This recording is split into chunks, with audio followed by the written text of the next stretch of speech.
বিকাশ থেকে লোন নেওয়ার সম্পর্কে যারা আজকে প্রথম শুনছেন তাদের জন্য আজকের এই ভিডিওটি।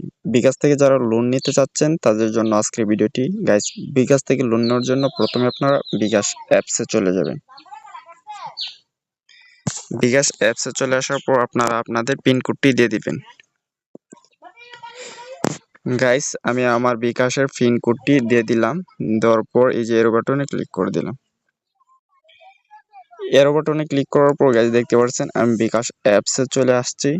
তো গাইস, আপনারা বিকাশ অ্যাপসে চলে আসার পর আপনাদের এই যে দেখতে পাচ্ছেন লোনে নেওয়ার অপশনটি, আপনার এই লোন নেওয়ার বাটনে ক্লিক করে দিবেন, ঠিক আছে।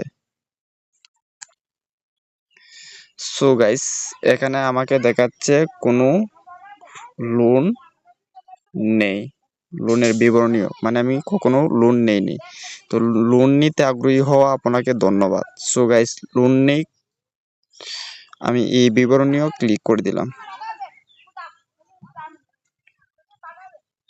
বিবরণে ক্লিক করার পর গাইস দেখতে পাচ্ছেন চলমান লোন, পরিশোধ লোন, কোনো কিচ্ছু নাই আমার কাছে। সো গাইস, আপনারা যদি বিকাশে যদি বেশি বেশি করে আপনারা লেনদেন করেন তাহলে এখানে আপনাদের লোন দেওয়ার অপশনটি সিলেক্ট হয়ে যাবে। যেহেতু আমি কম লেনদেন করি, এই জন্য আমার লোন নেওয়া উপযুক্ত হতে পারেনি বিকাশ অ্যাপসের মাধ্যমে। সো গাইস, ভিডিওটি ভালো লাগলে অবশ্যই চ্যানেলটিকে সাবস্ক্রাইব করে পাশে থাকবেন। ধন্যবাদ সবাইকে, দেখা হচ্ছে পরবর্তী ভিডিওতে। খুদা হাফেজ।